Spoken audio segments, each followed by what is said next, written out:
Hi guys, how are you all? Thank you so much for joining our today's session. So as you know that we have been doing our first 2-week free session running at the moment. So we finished cardiology theory by the time. So we took 2 classes for that, right? How did you guys finish your cardiology so far? Now we know that still you have got like about 10 to 20% still left because we haven't taken the ECG class so far. ECG class is mainly for our course students. So those of you who have already been joined, you guys will get a ECG class very soon. And then after that, your cardiology preparation should be totally off. And that means you should be totally fine with the cardiology. Already those of you have been joining in our course, you guys have been joined in another group for just the paid students, right? You guys should already get that how to assess our software mock test. You should obviously go through that mock test after you finish the whole cardiology, which will include cardiology lectures and then going through some of the questions from the Q bank that has been provided. And then after that, you should go through the mock test in our software. Once you go through the mock test, if you think that you have got enough mark and that's a pass mark, that means you did a great job with your cardiology. In this way, we will finish each and every systems topic wise. Now, we discuss questions related to system wise and also sometimes monthly. So whatever important for you guys, we will prepare it for you. But again, you have to work hard because whatever I try, it will not work unless you give your 100%. So you have to do a hard work, keep at least 4 to 6 months. I would not say 4 months, keep at least 6 months minimum to prepare for this exam. And then sometimes you like because of the COVID problem, you know that it's been delaying a lot with the exam and everything. So whatever it is, try to take at least 6 months, and then you can prolong your preparation like more than 6 months, like 8 months you can take. Then you should obviously appear your exam. Okay, try not to extend your exam more than 8 months because you can extend it by 2 years. What happens is that never ever you will feel 100% confident. Once you feel that you are 60-70% confident, you should go for the exam. Hopefully you will pass the exam and then you will go for the next step.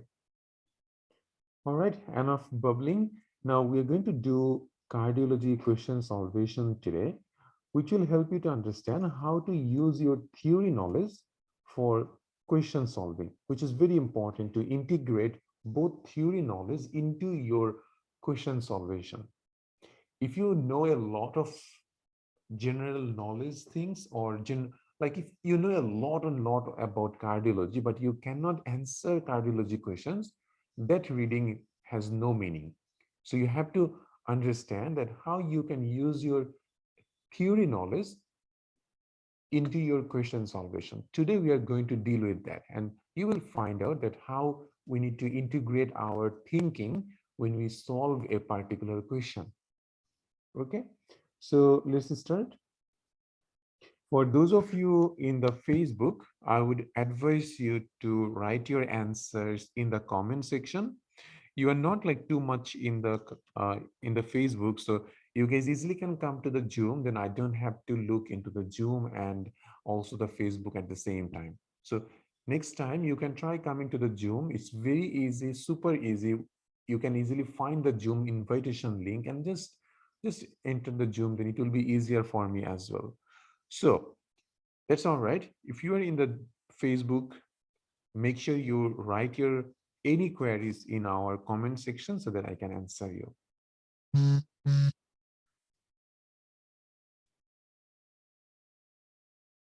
Okay. So first question. 17-year-old male was running a race and suddenly collapses on the floor. Luckily, someone was there and performed CPR as patient did not have a palpable pulse and resuscitated him. Upon arrival to the ED, it is revealed that his father died at the age of 28.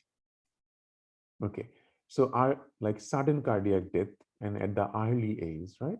He is now alert, asymptomatic. ECG was non-eventful, and he is anxious to go home. So what should you do next? Send him home, arrange an outpatient consult with a cardio, send him home, admit and refer for cardiologist team consult, outpatient echocardiogram or stress echo. Which you should do next?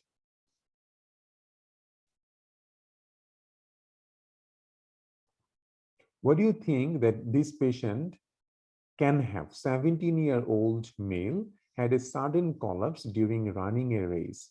So you should think about hokum, right? That's very good, Dr. Oishi and all of you who have been answering hokum. So hokum should be one of your main differential in this case. Other than hokum, which another one can also come with the same way, and they can also have family history of sudden cardiac death. Do you know what it is? For a 17-year-old, aortic stenosis is unlikely for 17-year. Remember, aortic stenosis is more common in elderly population. Yes, Dr. Anil, very, very good. So you said it right. So most likely it could be congenital or acquired prolonged QT syndrome. So prolonged QT syndrome can also present in this age group like adolescents, and they can also have a sudden cardiac death in the family at the early age. Whenever you get a younger patient coming with collapse, okay, you should think either it is prolonged QT syndrome or hokum. Now, if it was a prolonged QT syndrome in the ECG, you should get it. So it's very unlikely, right? So what you have got, most likely this is a hokum. For hokum, this patient, we cannot send him home. We have to admit this patient because he will need much more differentiation, much more assessment by a cardiac consultant. Okay, so the first thing that you do is that admit this patient and refer for cardiologist team consultation. So that's your next step. Now cardiologist will come and then cardiologist will order a echocardiogram. Now that echocardiogram, it depends which echocardiogram they want to do. But the next step will be, they already done the ECG, so next step would be doing an echocardiogram. Now, Dr. Afrasiab, differentiating point, are you asking the differentiating point between hokum and congenital QT syndrome? They don't present differently. Their presentation will be pretty much same, that they collapse during exercise, running, or something like that. But you should get it in the ECG if it was a prolonged QT syndrome, because in ECG you can easily find out if the QT is prolonged or not. That's the only thing that you can differentiate, but there is no differentiating factor in the symptoms.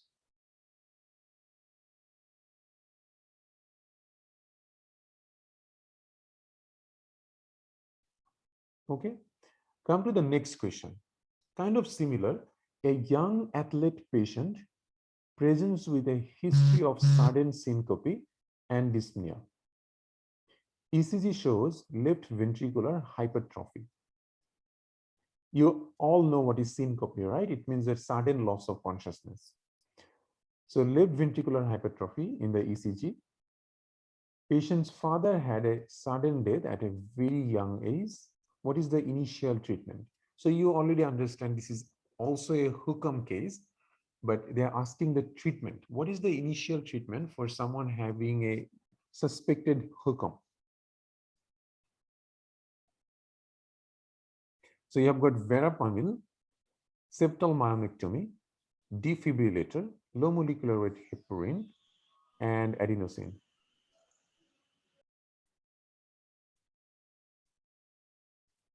Yes, very good. So you can give verapamil. What else we can give to this patient?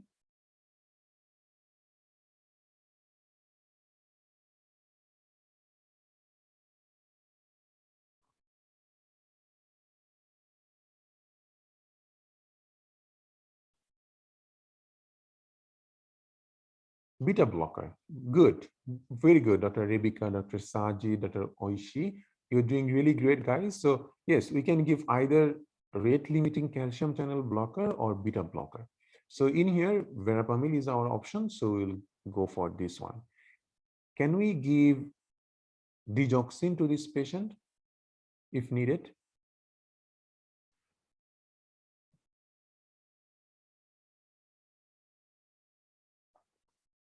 Or diuretic?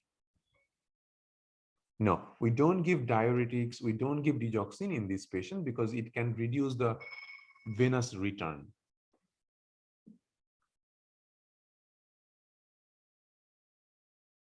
So that's your hypertrophic obstructive cardiomyopathy. We already discussed in our class, so we don't need to go through that again. As we know, the treatment is beta blocker, calcium channel blocker.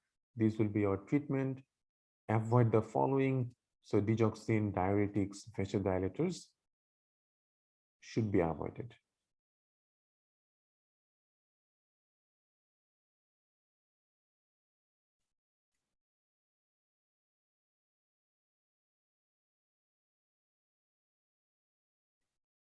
Next, a young girl, 15-year-old, collapsed at exercise. Her father had a hookah. After ECG and echo, you found no abnormality. What is the next step for this patient? Halter, stress echo, repeat echo now, or repeat echo after 3 years. So you already know that this patient has increased risk of having a hookah. You did a echo and a ECG, there is no abnormality. So what do you do next?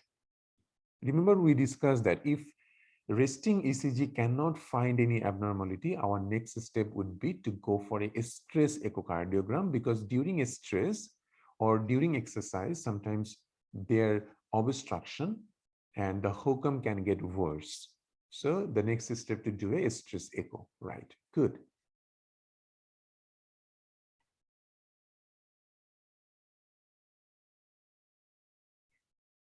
So you have got another patient, a 9-year-old male running and playing football, suddenly collapsed on the floor. Upon arrival to the ED, it is revealed that his father died at age of 28. He is now alert, asymptomatic. What would you do next? Now, kind of same question, but they're asking the initial investigation. So what your investigation in here? Halter, stress, echo, repeat echo, ECG, or echo. So obviously, you guys all remember that we discussed this thing. So we should start with the ECG first. Even though maybe we may not find anything, sometimes we can get left ventricular hypertrophy. But whatever it is, our initial investigation should always start with the ECG. Okay, so let's see that from hookah, how, like, what are the ways question can appear in the exam. So you have to know everything from a particular topic to answer questions, because in the exam you will find out similar topic but different questions. They can ask you what is the most appropriate investigation, what is the next investigation, what is the most important investigation. So you have to understand what they're asking, and to get the correct answer you need to know the particular topic very, like, very carefully, very thoroughly. You should know about that topic, otherwise you can get easily confused, and they give you a lot of trap to fall in. If you don't know the particular topic, you will fall in that trap. Next question. 16-year-old male who presents with ejection systolic murmur.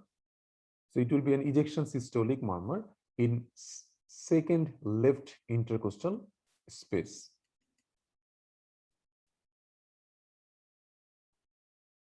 Which of the following is likely to be the diagnosis? ASD, that means atrial septal defect with aortic stenosis, ASD with mitral stenosis, ASD with pulmonary hypertension, ASD with aortic regurgitation. Now, I know we haven't discussed ASD or VSD, but You can easily come to the diagnosis if you just exclude the option. Try to exclude the option depending on what clues you have got. So you have got few clues. One is it's a ejection systolic murmur. And what is the location of the murmur? Second, left intercostal space. If you just use our theory on murmur, you can easily come to the diagnosis. Just try to use that. So remember one thing, the location of the murmur is very important. Otherwise, you will get confused. Just because it's the ejection systolic murmur, it doesn't mean it has to be aortic stenosis all the time. Because remember the location, let's say this is the sternum and let's say this is the second intercostal space. This is the right, sorry, yep, this is the right and this is the left.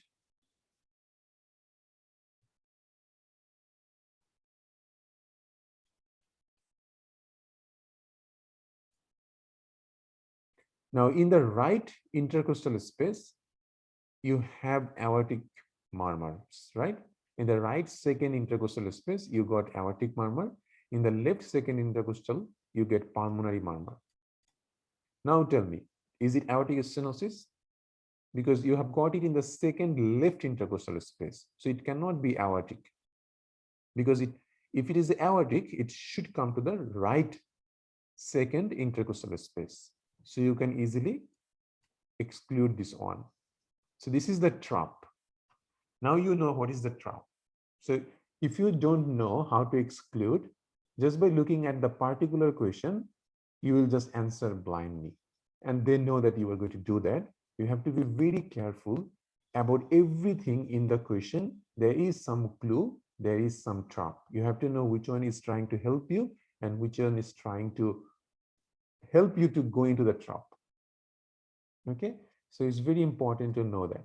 Now, mitral stenosis, any mitral murmur should be in the fifth intercostal space. That means at the apex. So unlikely. Same with the aortic regurgitation, which comes in mainly in the left fourth intercostal space. Right? Now you understand that only thing that is left with you is this option C. So just by exclusion, even if you don't know what is the ASD murmur, you can come to a diagnosis and it's your correct option. Okay, so that's very important. And now you know that pulmonary hypertension can cause, like sometimes it could be related to pulmonary stenosis also, which is causing pulmonary hypertension, and that's why you might get a murmur in here. More importantly, ASD murmur causes ejection systolic murmur. Let's go into the ASD and VSD.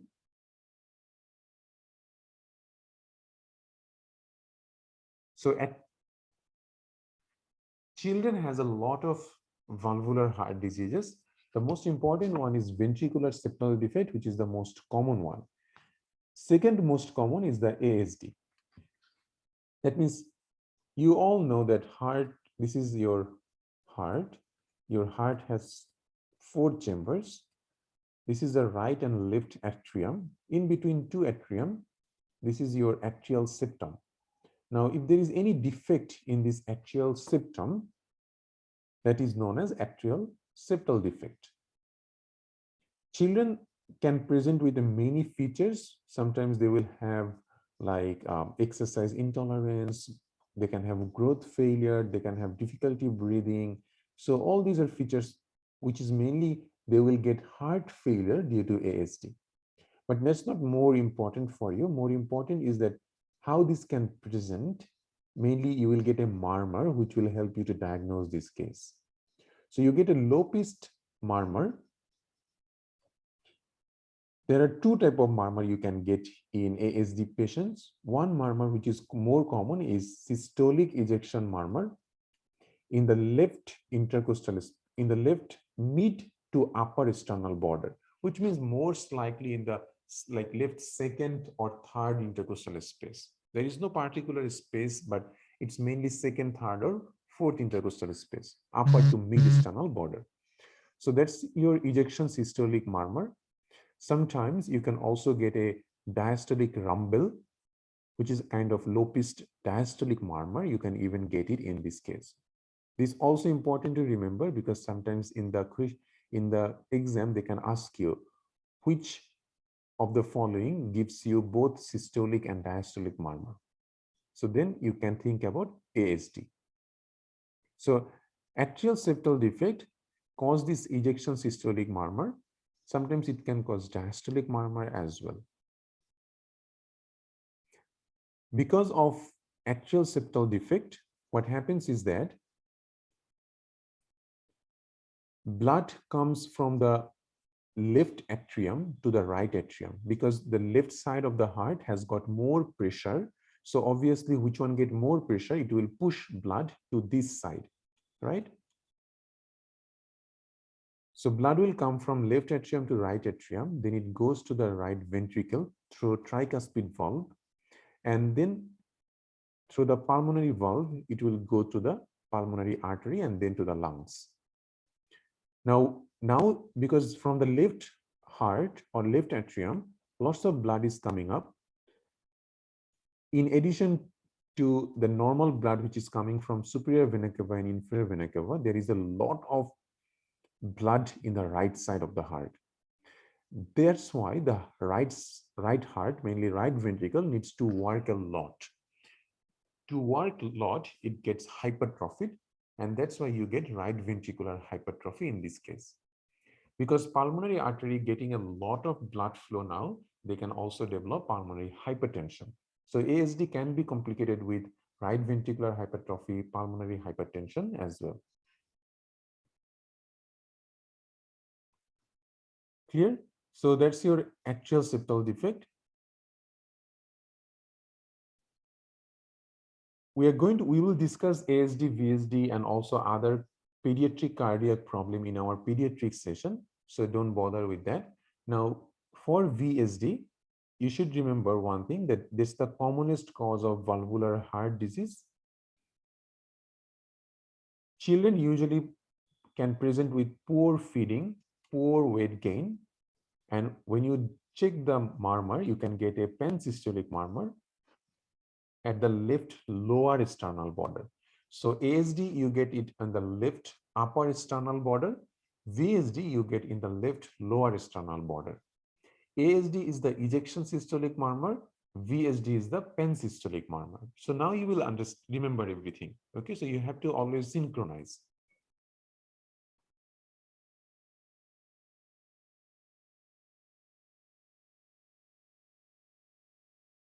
So what's your answer here? ASD with pulmonary hypertension. Clear, guys? Any question?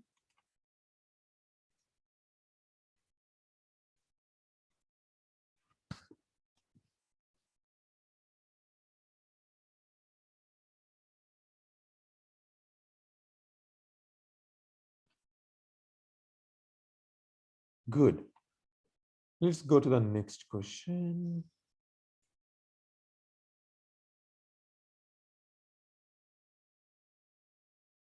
Oh.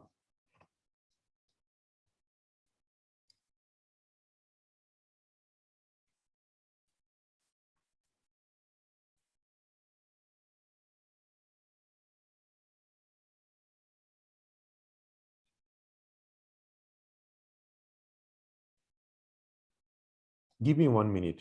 I think I forgot to delete this discussion which we have done with the previous page.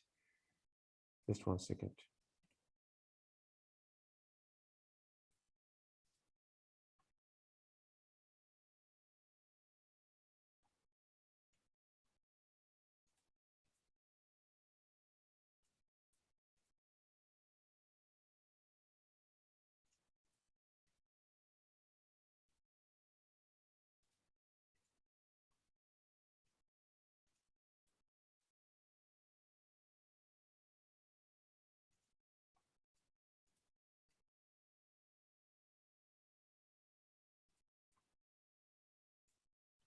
All right.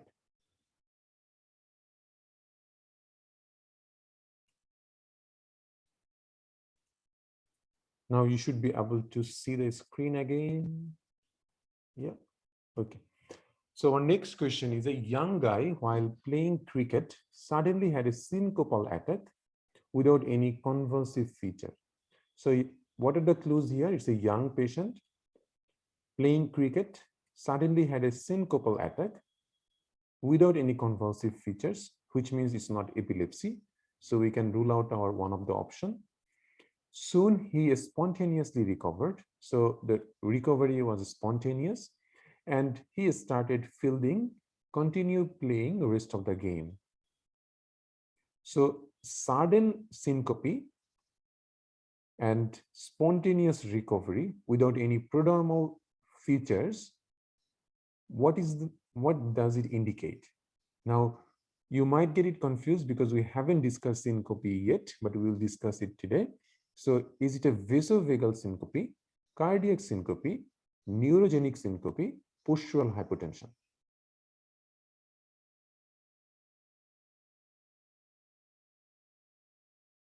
Yes, very good. Those of you who said it's cardiac syncope, you guys are right. So yes, cardiac syncope comes suddenly without any prodromal features. What does it mean by prodromal features? Having lightheadedness, sweating, or knowing that you are going to fall. So that will be absent in case of cardiac syncope. Cardiac syncope always will be very sudden. Patient will fall and then there will be like loss of consciousness for more than a minute. And then suddenly they will spontaneously, they will recover and they will act like nothing has happened. So that's typical cardiac syncope. Whereas vasovagal syncope will have some prodromal features. So see the explanation here. If there was a post-ictal state, then it's seizure or epilepsy. What is post-ictal state? Someone having epilepsy, they will obviously have this jerky movement when they lost their consciousness. And when they recover their consciousness, they will feel confused for at least 30 minutes or even more than that. That's known as post-ictal state, which is a very important feature of diagnosing someone with epilepsy or seizure. So this patient did not have anything like that, no convulsion, no post-ictal confusion. So it's not seizure. If it's not seizure, then it's syncope. We have got a lot of causes of syncope, which means it could be vasovagal, it could be postural, it could be neurogenic, it could be cardiogenic. So how we differentiate each and everything? As I already said, vasovagal will have prodromal signs. If no prodromal sign and patient recover immediately, it goes more with cardiogenic. In neurogenic syncope, patient also had this syncopal attack very suddenly, but the recovery is not immediate like cardiogenic. So patient comes back in minutes. So that's neurogenic syncope. If it is due to metabolic, like let's say hypoglycemia, patient goes gradually and then comes back gradually. That means they know that they are going to fall. They feel sweaty, hungry, they can have blurry vision, and then they fall. They regain consciousness, and then they takes a little bit more time to get full consciousness. That's metabolic. So main thing that you need to remember is how to differentiate cardiogenic and vasovagal. Now, you understand what is vesifical syncope, right? So vesifical syncope means that when you are standing for a long period of time, or you are running in a hot, sunny weather, or you're doing any type of exertion, sometimes what happens is that your peripheral blood vessels dilate. And due to dilation of the peripheral blood vessels, there will be pooling of blood in your extremities. So if there is pooling of blood in the extremities, your heart is not getting enough blood. If your heart doesn't get enough blood, your brain will not get enough blood. And then you will fall and you will lose consciousness. So that's your vasovagal syncope. Why it's called vasovagal? So when you are standing for a long time, your vagus nerve got stimulated. Okay, and that's why it's also called vasovagal syncope. Now, vesifical syncope, patient will know that they are going to fall. That means they will have these prodromal features and they will also recover gradually. Cardiac syncope, as we said, patient will fall without any prodromal features, and then they will spontaneously resolve within minute or within even seconds. Okay. Neurogenic syncope, they will fall suddenly, but they will recover gradually, like more than a minute. Cool. So this is how we are going to differentiate. We will discuss more about how to investigate syncope later on. Okay. So in this case, our cause is cardiac syncope.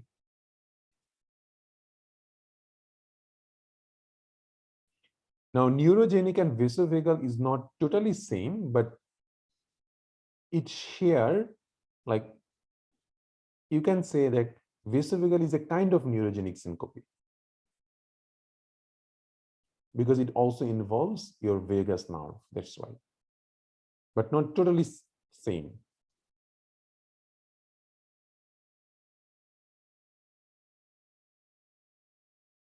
A 45-year-old male presented to the emergency department with left-sided chest pain radiating to the left arm and jaw. So you have got a 45-year-old male, left-sided chest pain radiating to the left arm and jaw. So you should know that probably this patient had got MI. There is no ECG changes. Okay, troponin negative 4 hours since the onset of chest pain. Now it's tricky. So why troponin is negative? He has been on sildenafil for erectile dysfunction, metformin for type 2 diabetes, ramipril for hypertension. What would be the most appropriate next treatment for him? Nitrate, heparin, morphine, beta blocker, or paracetamol?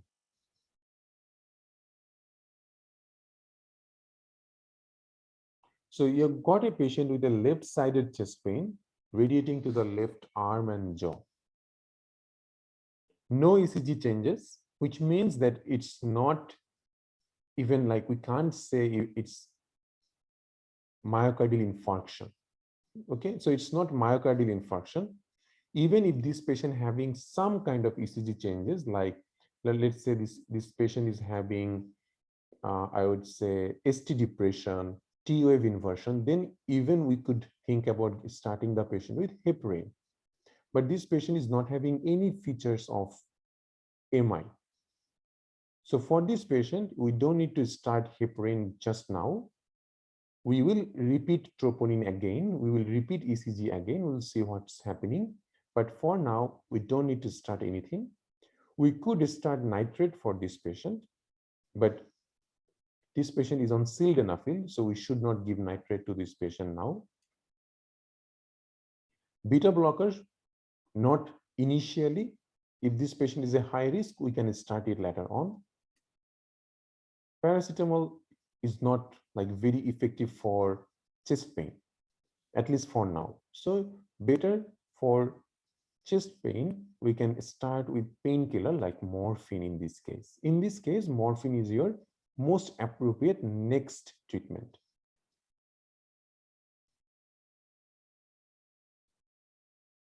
Okay, cool, good. Look at the next question. 72-year-old male presented with severe chest pain radiating to his back. Severe chest pain radiating to his back. Okay, that's a one very important clue. On cardiac exam, you noticed diastolic murmur. Chest X-ray shows widening of the mediastinum. ECG given. What is the most appropriate management? Now, looking at this question, what do you think this patient has got?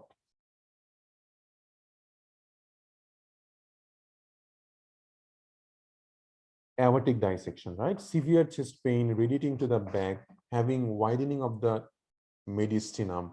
Why there is diastolic murmur?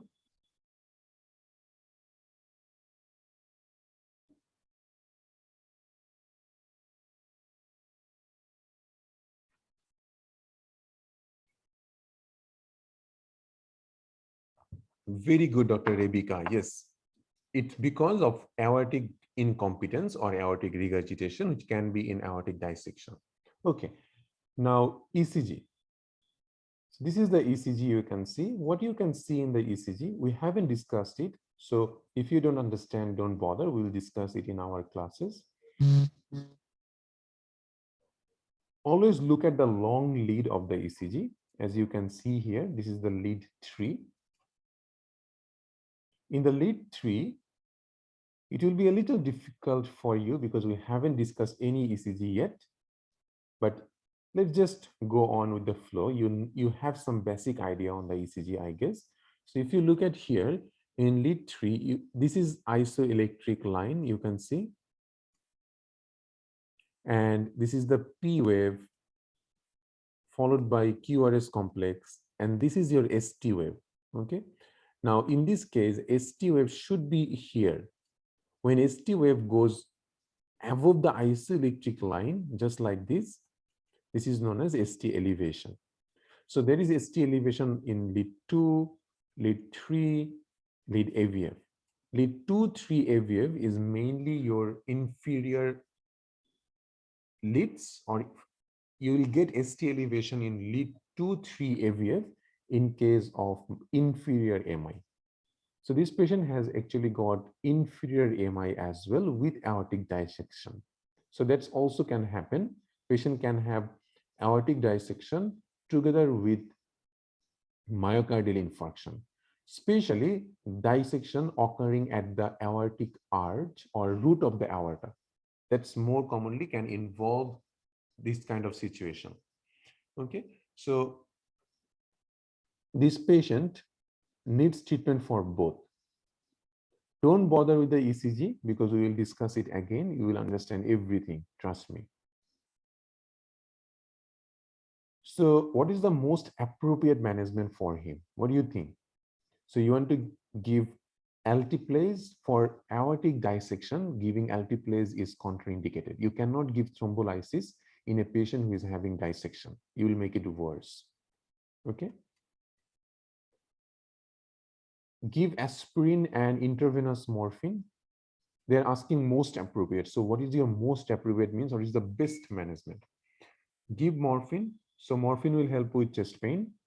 Beta blocker will help with hypertension associated with aortic dissection. Arrange for transesophageal echocardiogram. This patient needs urgent transesophageal echo. Refer the patient to the cardiology clinic. Consider urgent MRI. No. So even like referring the patient to the cardiology clinic without doing anything doesn't seem right.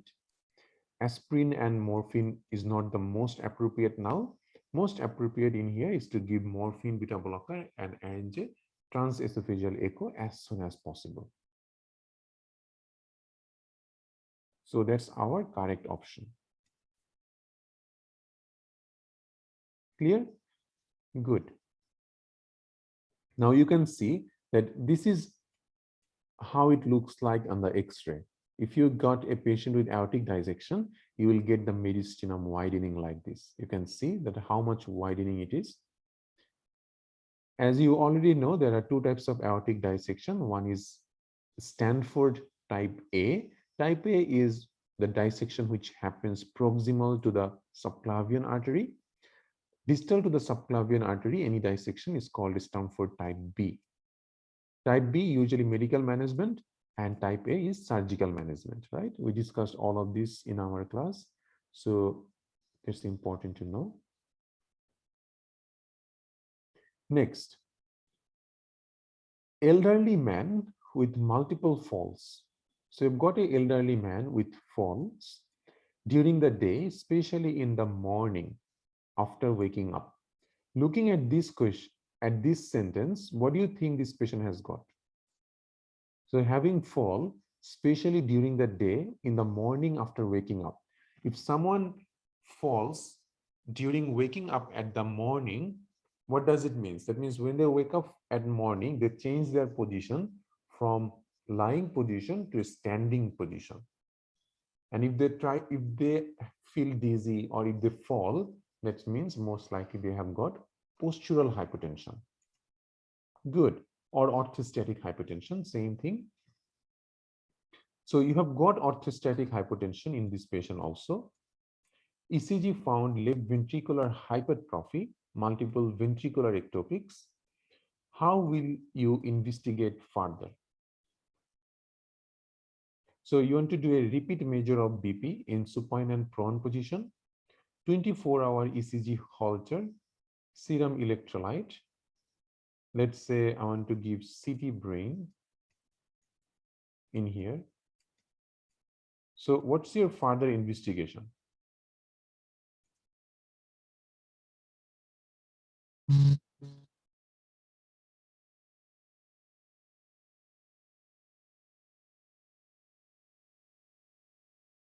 So those of you who answered A, read it again. This is a TRAP. What is the TRAP? Repeated measure of BP in supine and prone position. What is supine and prone? It's not positional, right? You're just changing the position from supine to prone. So it will not help you to get orthostatic hypotension. Now, in this case, if they say repeat measure of BP in standing and lying position, that should be your next step, because you cannot just diagnose orthostatic hypertension for one time. You have to do repeat measurement. So if that was your option, sometimes you can get that option. So in that case, you have to repeat it in standing and lying position, not supine and prone. If that has been done, the next step would be doing a Holter monitoring. Because maybe this patient has got more than just a ventricular ectopic because of the ECG finding, right? So that time you can do a ECG like a Holter monitoring, that should be okay. CT brain at this time is not needed because they haven't told you anything about the hitting the head. So if they say that patient had a fall and also they hit the head or there is some head injury, you should do a CT brain at that time. But this is a stepwise approach. So initially you will repeat the blood pressure again in standing and lying position or a standing and sitting position. That has been done, then you can do a Holter monitoring. So in this case, because this is not a correct option, not even these two, our option will be 24-hour ECG monitoring by Holter. So this was your syncope investigation. If you look at here, someone having a loss of consciousness, that means syncope. Syncope can be sudden or gradual. Gradual is mainly like related to metabolic problem, especially if someone having hypoglycemia, they can get this gradual syncope. Sudden syncope mainly cardiac or neurological. Now, to differentiate between these two, you look into the regaining consciousness part. If they regain consciousness suddenly and spontaneously, that's cardiac. Gradually, that's neurologic, which is mainly seizure. In case of sudden, which is cardiogenic syncope, you do ECG, you do echocardiogram, and you can also try to find out, like you can do Holter, telemetry, all these things we do. Now, in the cardiac exam, that means when you do the cardiac exam, there is no murmur, so it's unlikely to be HOCM, aortic stenosis, or mitral stenosis. Okay, if you get murmur, then you do a echocardiogram. No murmur, still had a cardiac syncope, most likely it's ischemia or any other arrhythmia that we can't find out. So we do ECG, we check troponin, we do Holter and telemetry. Telemetry is the same like Holter, so it's just a 24-hour ECG monitoring. So sometimes in place of Holter, they can use the term telemetry because that is mostly used in Australian hospital. So make sure you remember that.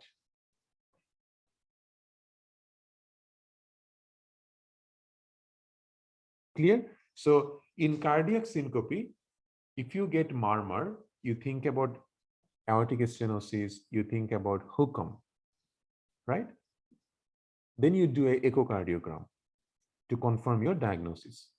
If no murmur, then probably it's either ischemia, for which you do ECG troponin CKMB. CKMB is not important, troponin will be important. It could be any arrhythmia, so that's why you check ECG again, and you also do Holter or telemetry. Okay.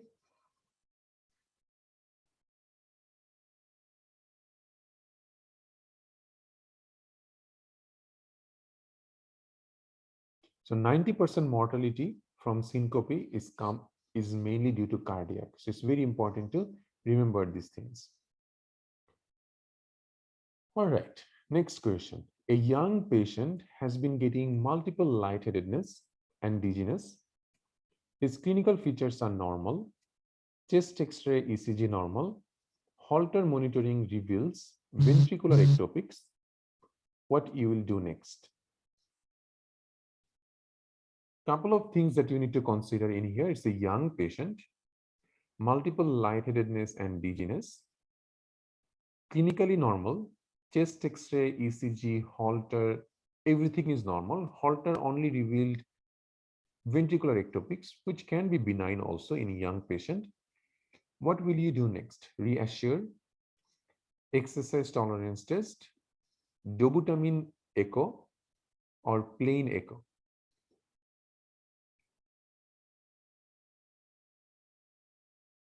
Now look at this premature ventricular complex or ectopic ventricular complex. Most of the time they are asymptomatic.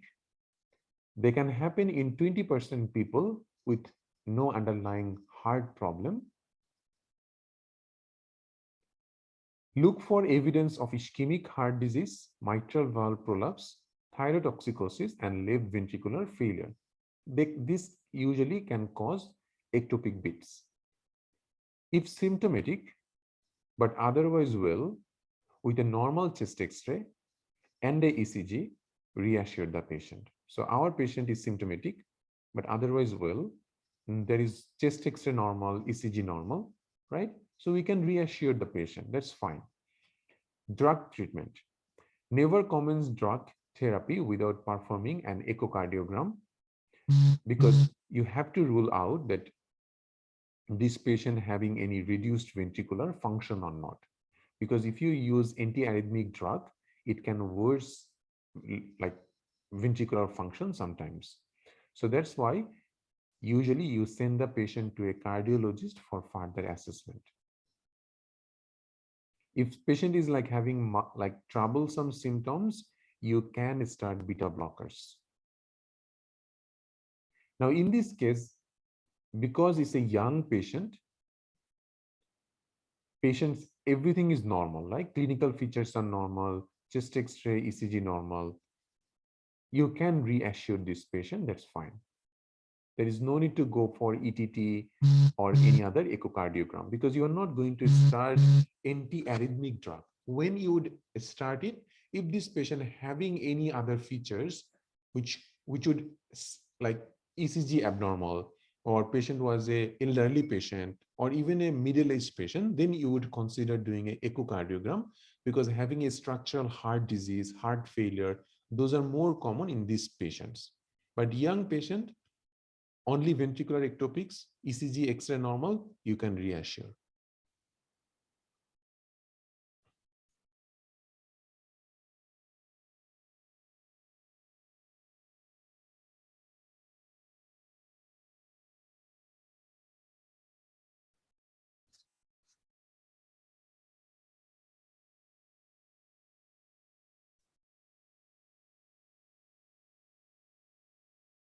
Next, patient on amlodipine, amiodarone, furosemide, aspirin, having intermittent falls. ECG given, which was like kind of hyperkalemia. So hyperkalemia can cause muscle weakness that can result in intermittent falls also. Someone having hypo or hyperkalemia, your first thing to do is to check the medication because that's the most common cause. Now they're asking that which medication can cause hyperkalemia. Now this is one of the very, very controversial questions because none of them actually cause hyperkalemia too much, but still you have to choose your option. Now look at the some of the option which you can exclude. Like in here, if you look at here, furosemide causes hypokalemia. Now amlodipine, it's like sometimes it can cause hyperkalemia. Even if it cause, it should be like counteracted by this hypokalemia caused by furosemide. Okay, so you can rule that out. Same with this furosemide, you can rule it out. Aspirin doesn't cause hyperkalemia, so rule that out. Now, amiodarone can cause hyperkalemia, though it's not very common. It can cause, but amlodipine, I haven't got anything or any good resource which shows amlodipine causes hyperkalemia. But because we don't have any other option to choose, and this is a controversial question, we will keep this like amlodipine and amiodarone. Okay. So we have searched a lot about these sort of questions, but nothing come up. Just by exclusion, this looks the best option. Okay, so amiodarone can cause hyperkalemia sometimes. Just because of that, we are choosing option B.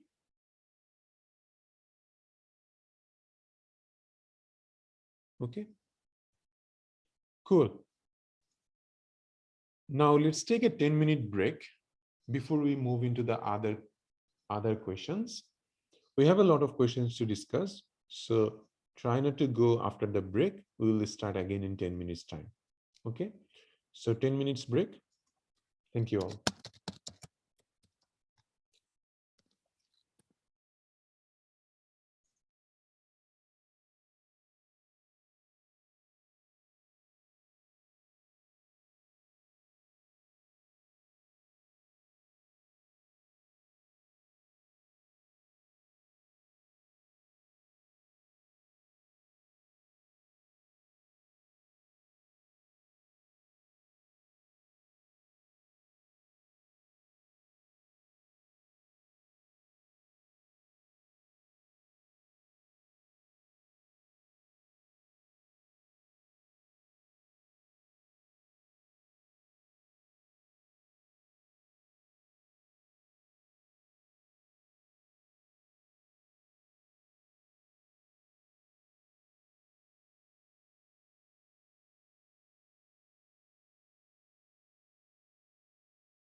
All right, guys, let's start again.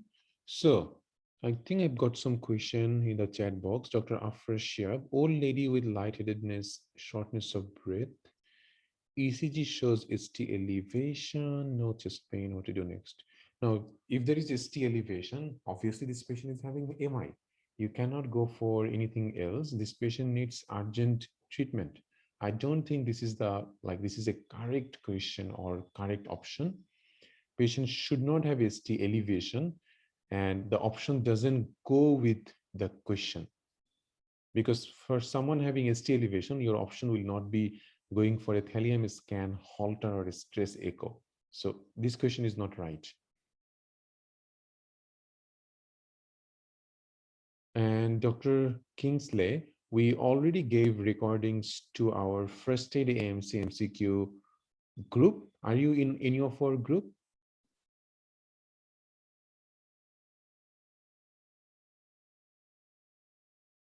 The QBank, you guys are in our course, right? So the QBank, you will need an approval from our team. The team is going to approve when usually in 2 days time. So you should get your approval in 2 days. Okay, Dr. Clement, just give just send us an email how you can join. So we'll help you with that. How you have joined our today's session, you should get our Frustrated AMC MCQ Facebook group link in the Facebook, because if you have got it from there, the link is in that post and you can easily join in any of our group. The group has got all the recordings. Cool. So the next question, scenario about multiple drug, including ramipril, amlodipine, hydrochlorothiazide, celecoxib, asking about which combination making muscle weakness without any tenderness. Now, remember I told that hyperkalemia or hypokalemia both can cause muscle weakness and it doesn't cause any tenderness. So you're looking at the option, you should understand what they are asking. Okay, so probably they are looking for which of the drug can cause hypo or hyperkalemia. Now look at these options. Ramipril is a ACE inhibitor, which causes hyperkalemia. Hydrochlorothiazide, it's a diuretics, which mainly cause hypokalemia. So these should counteract each other and there should not be having any problem. So you can rule that out. Celecoxib, it's a NSAID, which should increase potassium. Hydrochlorothiazide should decrease potassium. So both of them should counteract. So there should be no problem.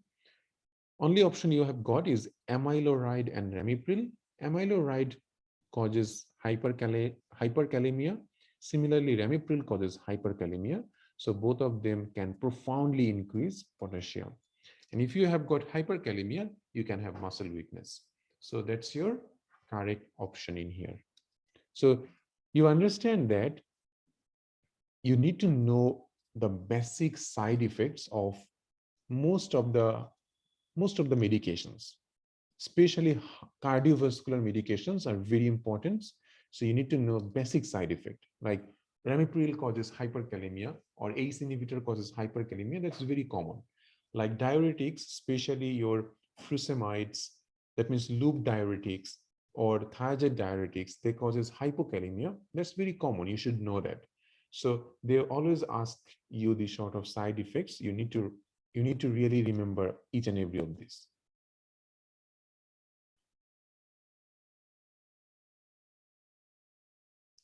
Next, ECG of an adult person presented with chest pain, cardiac enzymes, and first ECG was normal, blood pressure 120/70. After 8 hours of observation, his blood pressure goes down to 89/50. ECG is showing SVT with heart rate 150. What would you do? Now you have got a patient with supraventricular tachycardia. You guys will not get this question well because we haven't discussed palpitation yet. So someone having supraventricular tachycardia, they will have like increased heart rate, as you can see here. The most important part for SVT management is to look that if this patient is stable or unstable. If patient is unstable, like this patient is having shock, right? Blood pressure is 89/50.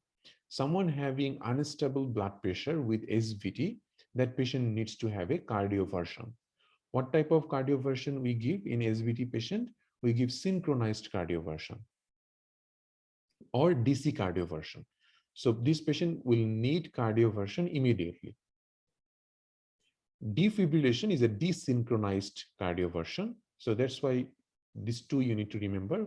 Synchronized cardioversion or DC cardioversion is given in like atrial fibrillation, atrial flutter, SVT. So anything supraventricular, we go for DC cardioversion. So that's SVT, which is unstable. Unstable SVT means someone having hypotension, so below 90/60 blood pressure, someone having loss of consciousness or decreased mental status, someone having severe chest pain, severe shortness of breath. These are all unstable patients who needs to have a synchronized cardioversion. Especially you need to look for the blood pressure. That's very important. Now, if this patient was hemodynamically stable, what would you do first? You will try the basic Valsalva maneuver. So you can go for carotid massage. You can go for facial immersion in the cold water. So if anything which stimulates the vagus nerve, you can try that first. That doesn't work, then we can go for adenosine. You don't need to stress about it because we will discuss palpitation with our ECG class. Then you will understand it much more better.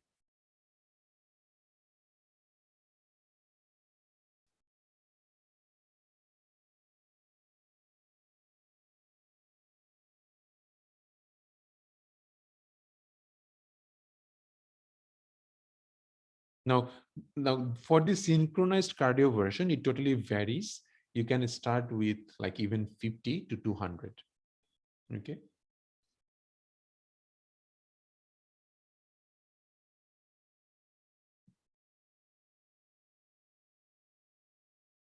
It's not needed, Dr. Abhiha, that what is the difference between cardioversion and defibrillation. But if you want to know, so the thing is, this is your P wave, that's your QRS, and that's your T wave, right? Then again P wave, QRS, and then T wave. So this is how the ECG progress. In synchronized cardioversion, you give shock to the patient when you see R wave in the monitor. So you're synchronizing your shock with the R wave. Okay. In case of SVT or atrial fibrillation, flutter, you can easily get this R wave. All right. But in case of fibrillation, it becomes like totally like you will get like this sort of wave. It becomes very hard to synchronize. So, and you don't have enough time to synchronize. So you give shock at any time. So this is the main difference between a cardioversion and defibrillation.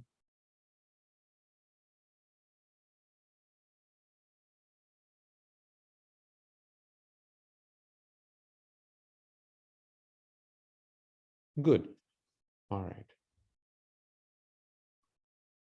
Next, patient on digoxin, bisoprolol, and thiazides. Long-term history of hypertension and congestive heart failure with AF, atrial fibrillation, stopped taking medication for 3 weeks while on vacations. Now presents with edema up to his knees and a raised JVP of 4 centimeter, but with clear chest sound. Now that's a very, very important thing that you need to understand. So what you understand, this patient is having congestive cardiac failure for which he is on digoxin, bisoprolol, diuretics, but he has stopped taking medication for 3 weeks. Now patient coming with edema, raised JVP, which means he's getting congestion again, but there is no fluid in the lung. That's why there is clear chest sound. If it was a pulmonary edema, you would you would get bilateral basal crepitation.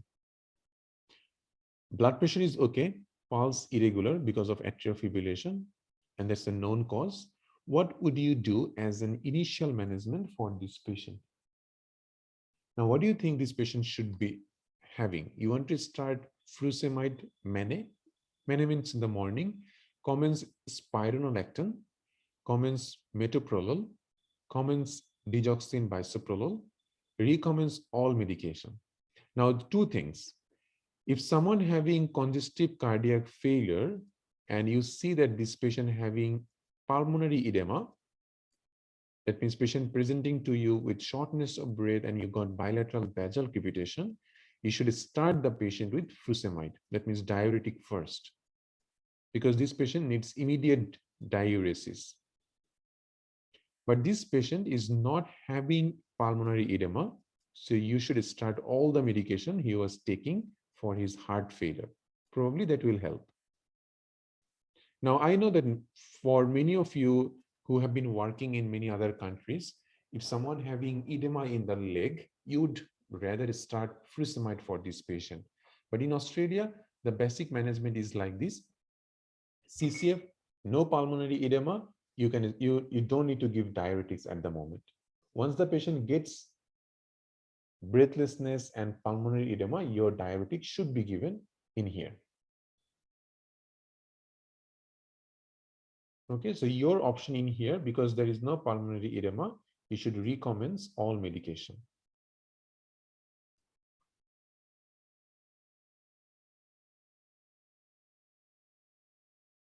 Clear?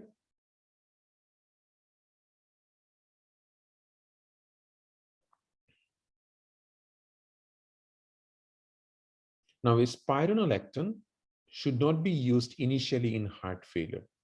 In heart failure patient, you start initially with furosemide if you see pulmonary edema. Furosemide maximum dose has been done, it's still not working, then you can add a spiro. Okay, it's not the first line.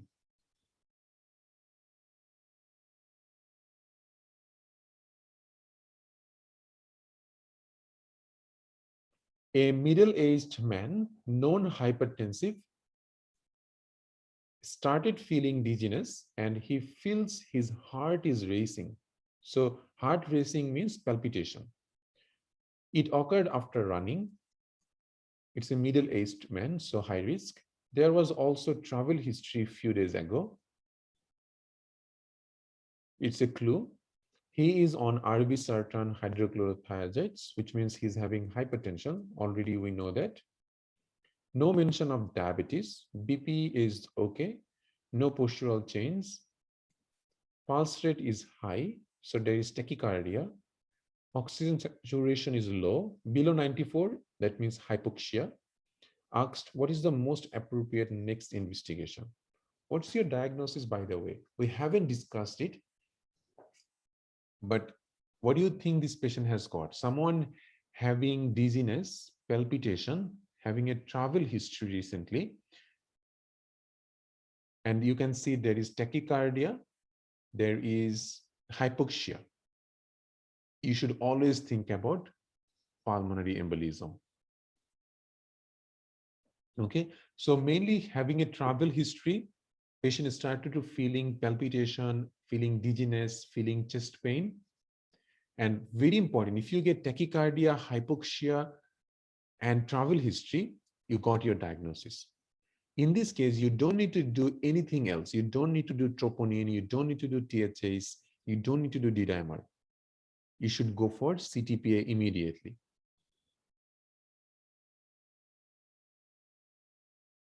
Even if there is no dyspnea in this question, which should have, maybe it is missed somehow, but this patient having hypoxia, obviously this patient should have a dyspnea.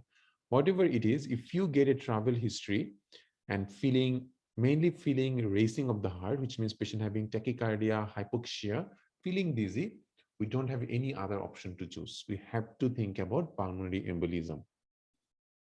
And for pulmonary embolism, initial investigation is CTPA. Best investigation is CTPA. There is no need to go for a D-dimer. Unless these patients having very low risk of having a PE, then you can do D-dimer according to the Wells criteria. But if you get someone having a risk factor like travel history, having tachycardia, hypoxia, and symptoms goes with that, you don't need to think about anything else. You should go for immediate CTPA. Okay, we'll discuss about pulmonary embolism in much detail in our respiratory class.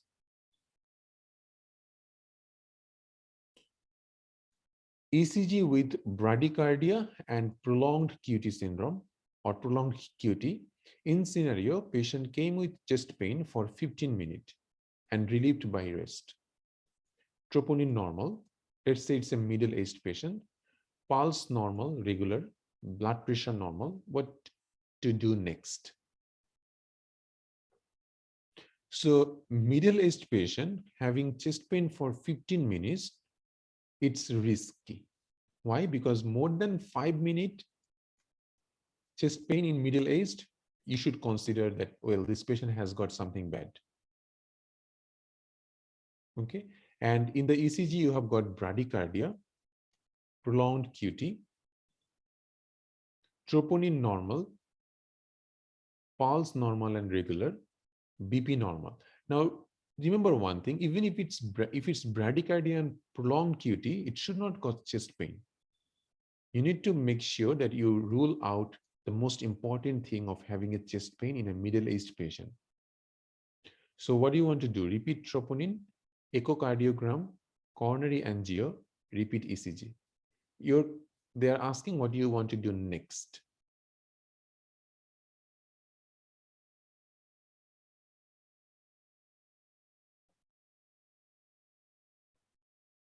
Yes, very good. So Dr. Humaira, Dr. Rebecca, start with the ECG because you have to do both repeat ECG and repeat troponin in this patient. So if they're asking what to do next, your next thing is to do a repeat ECG followed by repeat troponin. Both of this will be the answer in here, but first we will do repeat ECG. Okay, good. So that's the important thing. If this was a patient like a 15-year-old having bradycardia, prolonged QT, you don't need to think a lot. But if it's a middle-aged or elderly, having a chest pain more than 5 minutes and having some ECG changes, you cannot just say that if this patient doesn't have any underlying ISD without doing a repeat ECG and a repeat troponin. You have to always repeat it, even if it is relieved now.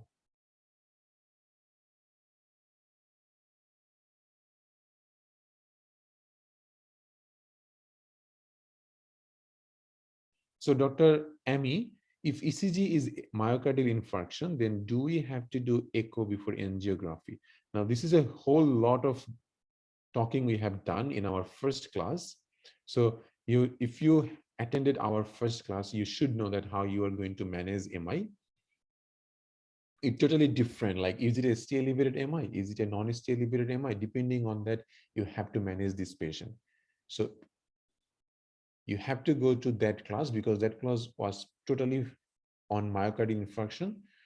I would not go into the detail of MI now. Okay, but the important thing is that you don't need to do echo before angiography. It's not mandatory, if that you want to know.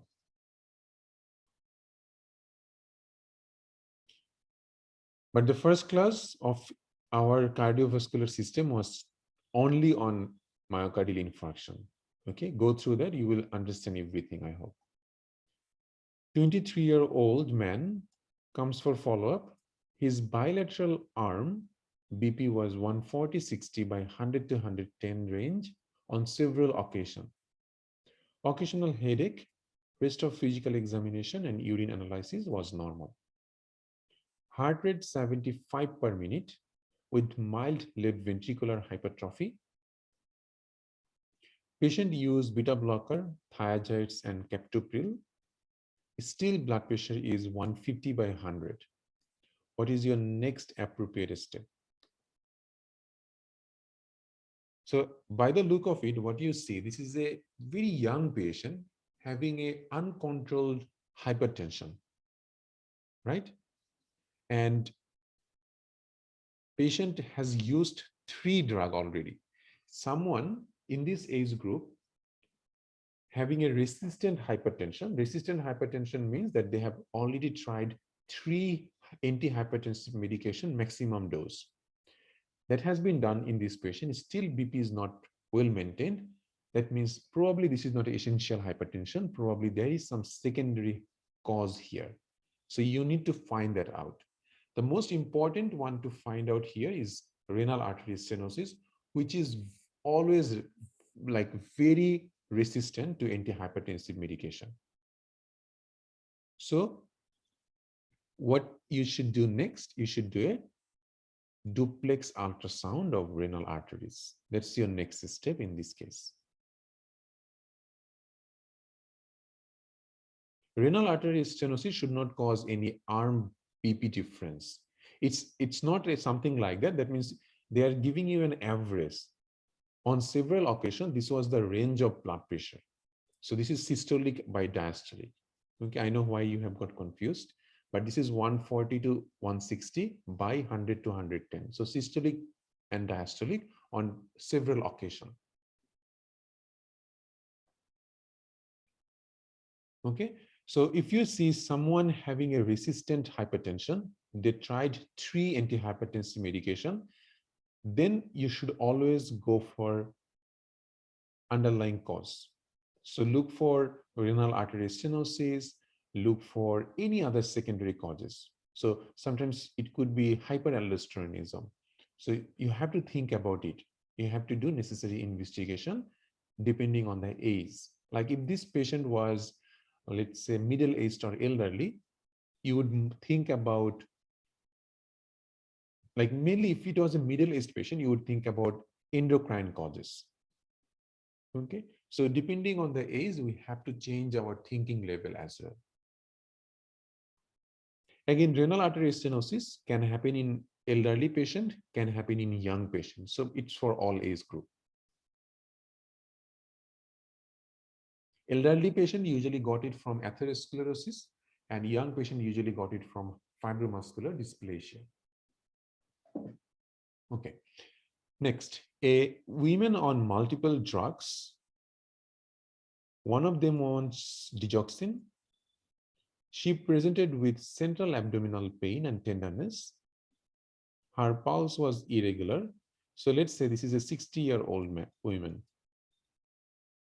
So 60-year-old women, multiple drug, one of them is digoxin, central abdominal pain and tenderness, irregular pulse, which means this patient probably got atrial fibrillation. Apart from CT scan of the abdomen, what is the most appropriate next investigation? What's your diagnosis? So someone having atrial fibrillation, that's your most important clue. If they get central abdominal pain, your most important diagnosis is mesenteric ischemia. Okay, so mesenteric ischemia is common in patient with atrial fibrillation because atrial fibrillation patient can have clot, and that clot can dislodge from their left atrium and go to anywhere in the body. If it block the superior or inferior, mainly superior mesenteric artery, you can develop mesenteric ischemia. For mesenteric ischemia, usually it happens in elderly patient, and it comes as a central abdominal pain, tenderness, and you can get parectal bleeding sometimes. These patients need CT abdomen, but most importantly, they need urgent surgical approach. Okay. Now, sometimes surgeon can do a CT abdomen, but apart from CT abdomen, one investigation can show that this patient has got infarction. Anywhere in the body, if you got lack of blood supply, they develop anaerobic oxygenation in that area, right? Whenever there is anaerobic oxygenation going on there, lactic acid produces. So if you look for serum lactate, you will get it elevated in these cases. So anywhere there is infarction, lack of blood supply, you can get lactic acid high. So that's why we can do serum lactate in this case.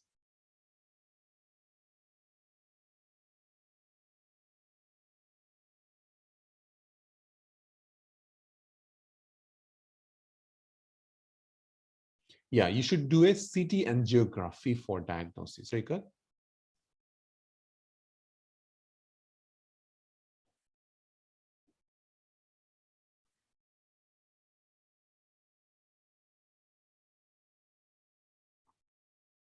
Next, a old man taking digoxin and hydrochlorothiazides present with palpitation.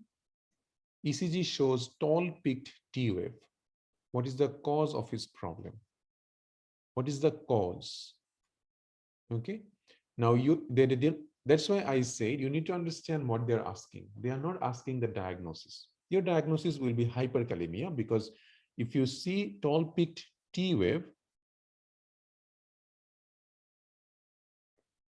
in the ECG, that's hyperkalemia, right? That's your diagnosis. So what is causing hyperkalemia in this patient?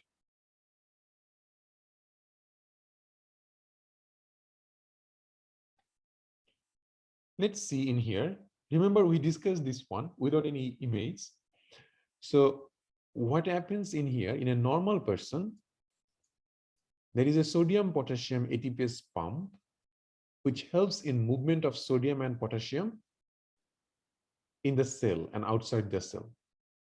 So sodium moves out of the cell, and potassium moves into the cell. This is a normal person.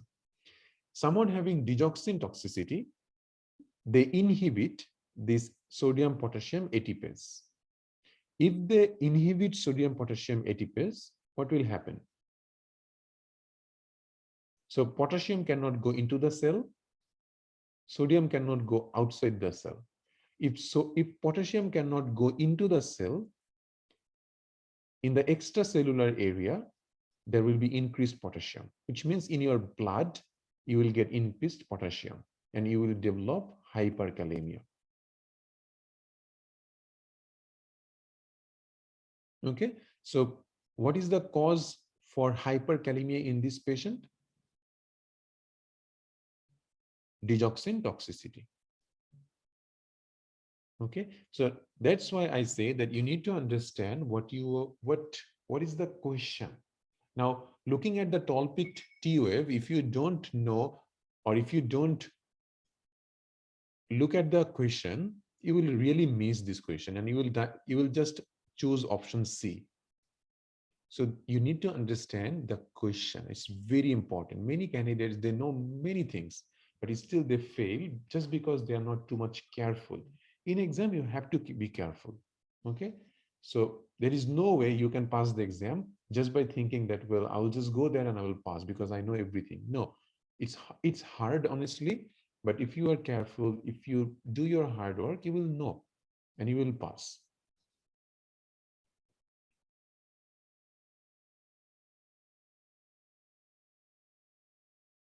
Any question?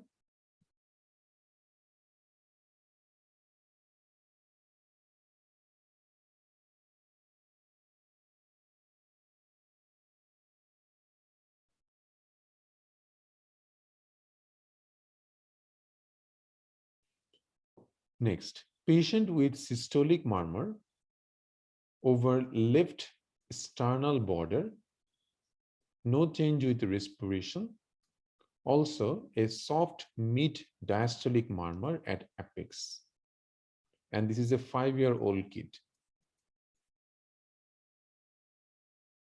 So 5-year-old having a systolic murmur over the left sternal border.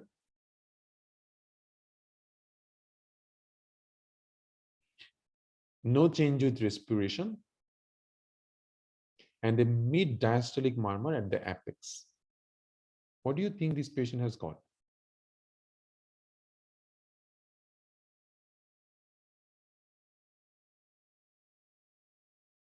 Yeah, we just discussed, right?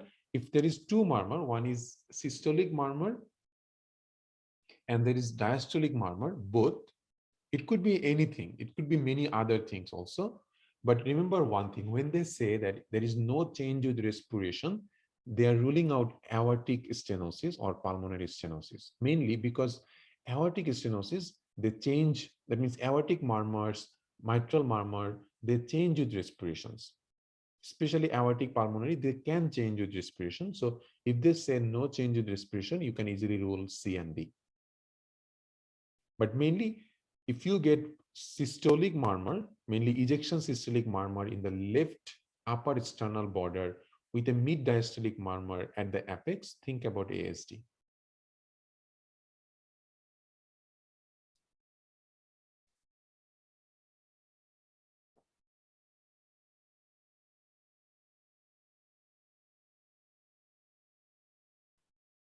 Next question, patient on many medication, metoprolol, digoxin, furosemide.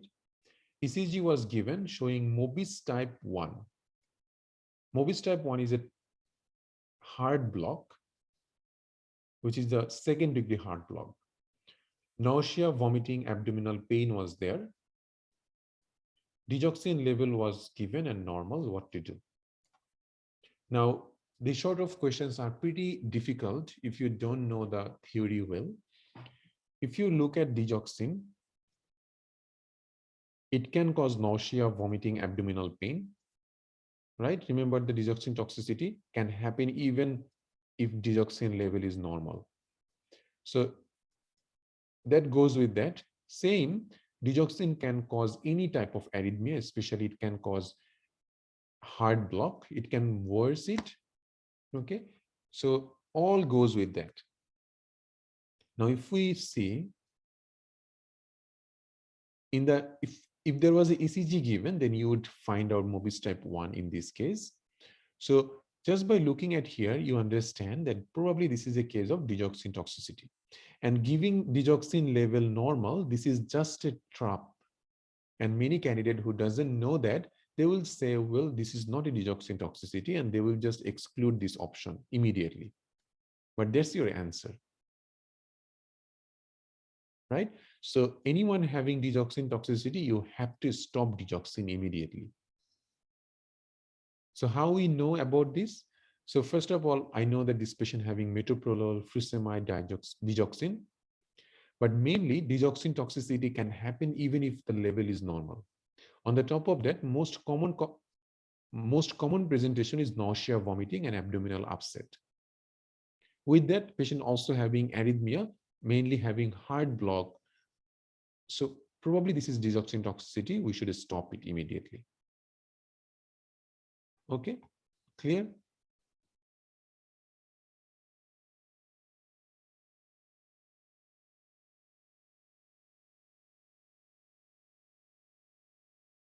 So are you guys getting me well? Because I don't know I'm going very fast or not, but are you able to keep up with me? Is it okay? How I am moving? Good. All right. Anything you are not understanding, feel free to ask multiple times. I keep open the chat box in front of me during whole conversation, so you can ask any question. Okay. All right. Pregnant women at 36 weeks of gestation presents with dyspnea and orthopnea. X-ray shows bivascular effusion and cardiomegaly. On examination, there is crepitation at lung base. What is your next appropriate investigation? Now look at some of the options, mainly some of the clues. Pregnant women having dyspnea and orthopnea. Chest X-ray shows bibasilar effusion and cardiomegaly with bilateral basal crepitation. This patient has got heart failure, right? So everything goes with heart failure, cardiomegaly, bivascular effusion, basal crepitation. What is the next appropriate investigation for this patient? Remember, I talked about it. What is the initial investigation for someone having heart failure? ECG, right? Always we will start with the ECG as our next. If they say next, we will do ECG. Even if they say next most appropriate, ECG. If they say most appropriate, then we would choose echo.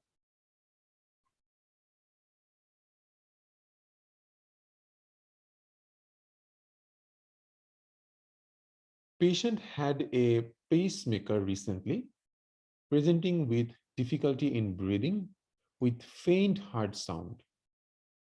Very important clue. SpO2 normal, blood pressure is 90/60, so hypertension. JVP 6 centimeter, with no ECG given. What is the investigation of choice? Now tell me, what's the big triad?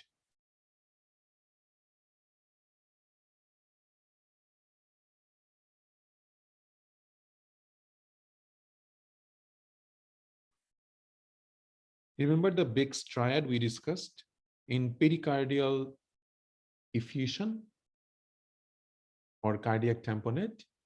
Yeah. So hypotension, muffled heart sound,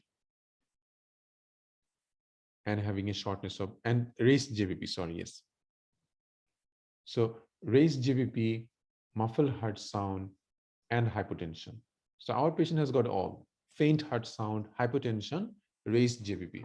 So this patient has got obviously pericardial effusion causing cardiac tamponade. So this patient, investigation of choice will be echocardiogram immediately. Okay.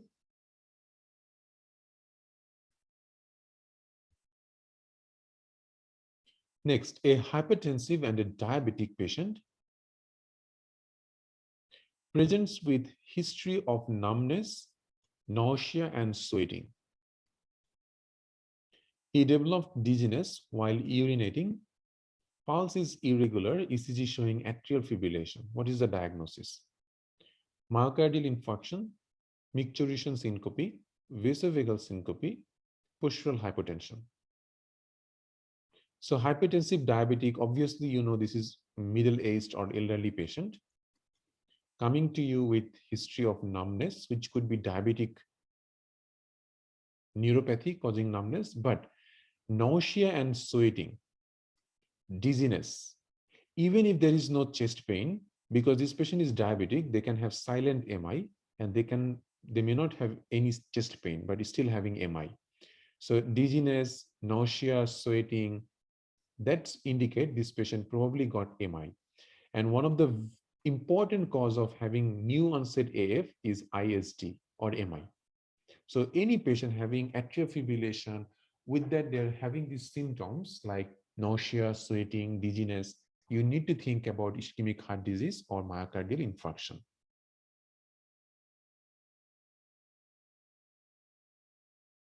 Okay, so it's not very easy that you got atrial fibrillation and you just treat atrial fibrillation, you can miss myocardial infarction. So very, very careful, guys. Lots of people die because we don't look into the underlying causes. Lots of patients. It's our job to look into those things. If we don't know that, patients will die. Okay, and we will just say that the death was due to sudden cardiac death. But why? Because we haven't diagnosed this patient properly. It's our job, and we need to understand that a hypertensive, a diabetic patient having nausea, sweating, dizziness, whatever it is, do an ECG. Even if you get atrial fibrillation, do a troponin at least. Now, micturition syncope can happen. Like this case can be just a micturition syncope as well, but we don't have that. We can't just say it's micturition syncope.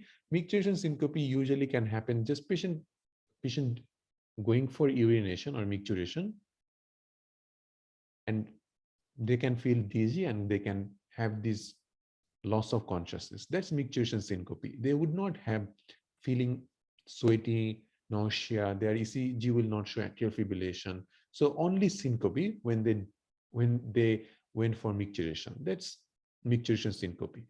But there is no way you just diagnose someone with micturition syncope who is having diabetes, hypertension, very high risk of MI, with nausea, sweating, and dizziness.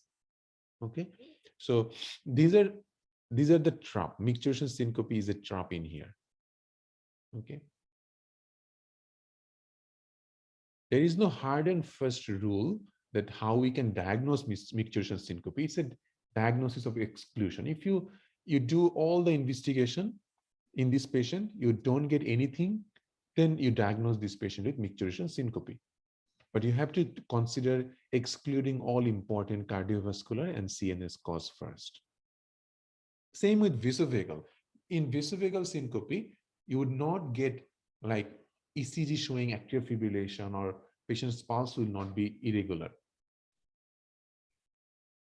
Now, this patient, again, this patient can get vesifical syncope, but how vesifical syncope occurs?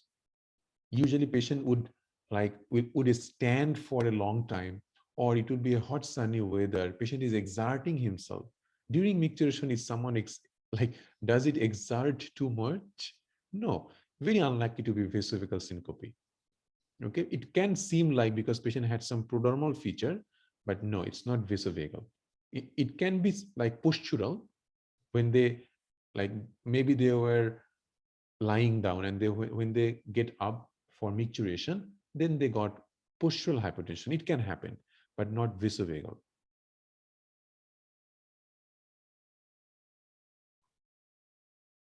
But the bottom line is, in exam, if you see someone is high risk, having hypertension, diabetes, whatever it is, you should always consider ruling out important thing.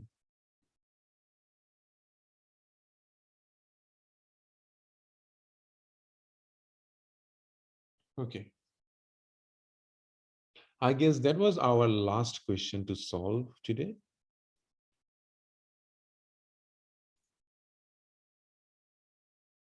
Yeah.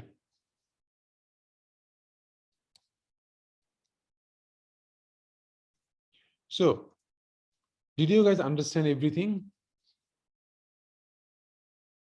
Any question? Now, I know that when you will go for the ECG class, the things will be more better, because today you see that there was a lot of question related to ECG. So it's very important.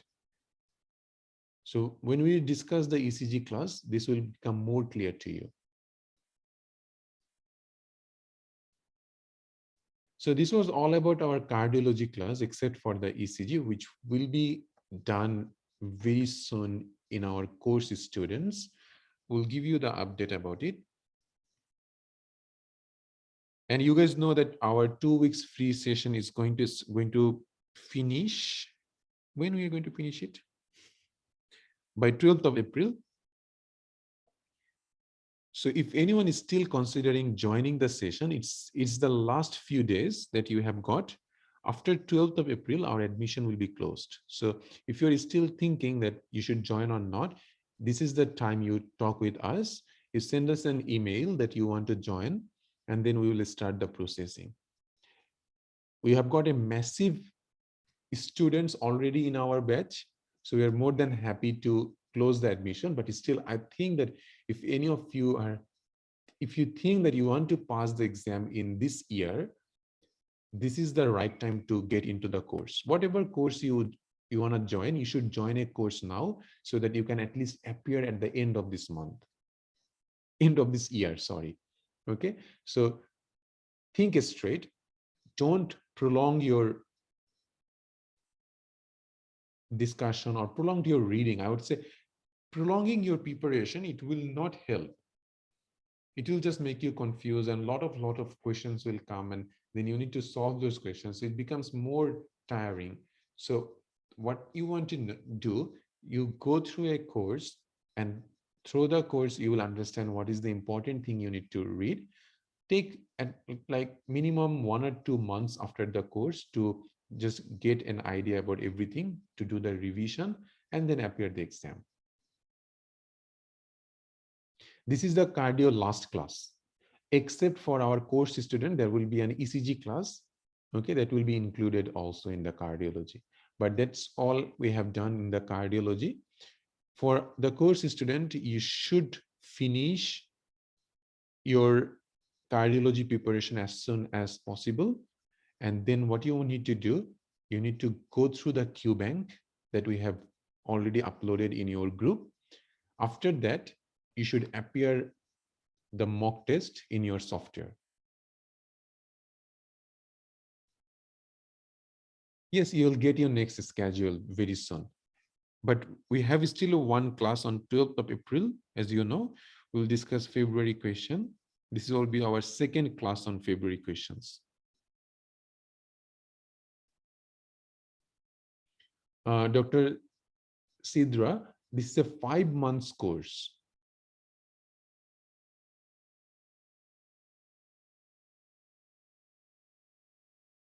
And Dr. Emmy, if you are in our course group, that means in our paid course, then you will know that already we have given a video on how to access everything in the software. Please go through that. I think that I've been trying to send you a reminder to join that course group. Let me see that if I can find.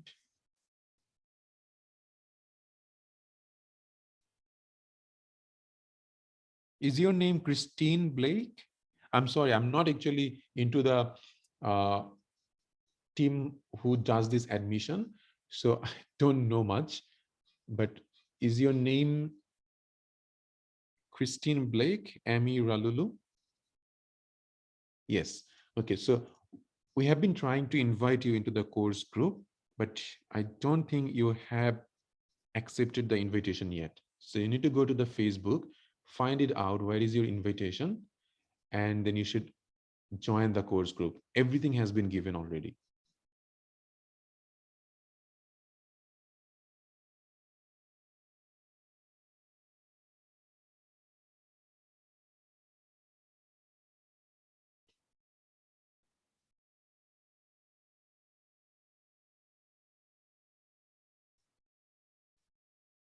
So normally our class runs for 2 hours to 2.3, like 2.5 hours. So depending on how we go, okay, sometimes it can be 2.5 hours, or sometimes if we finish early, then 2 hours.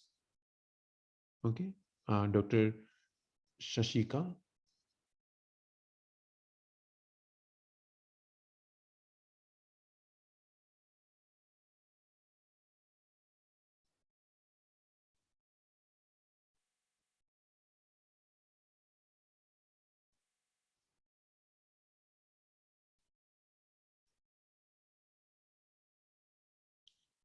So Dr. Afra, if remember one thing, if it's a female patient and not pregnant, you can go for CTPA. Pregnant women needs VQA scan.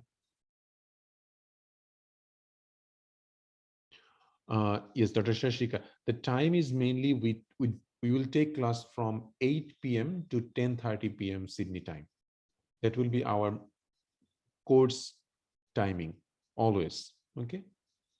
Right now we are taking it at 8:30, but it will come as the 8 p.m. to 10:30 p.m.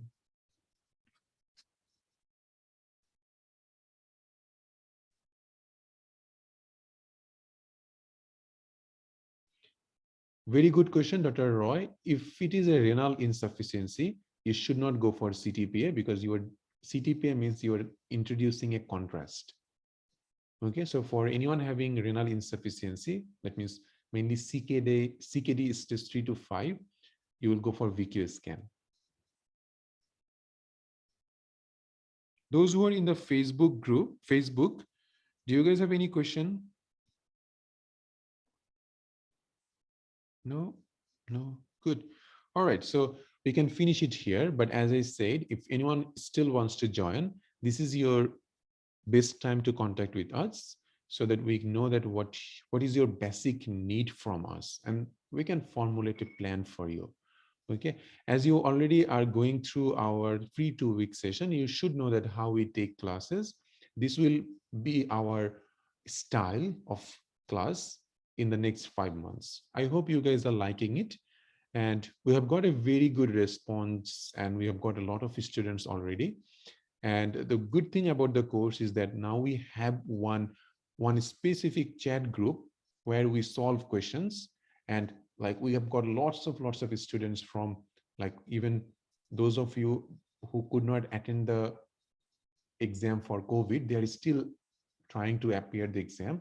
So lots of good people are there, where all of you will get that idea that how to solve questions, and they will help you, you will help them. So we just started. I hope that it will be a massive group one day. Okay, so this is for mainly course students. We just started, but we hope that that will help our students tremendously.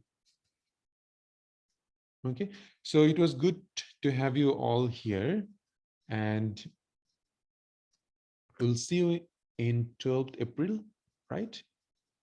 Thank you all for joining. Have a good night. Bye.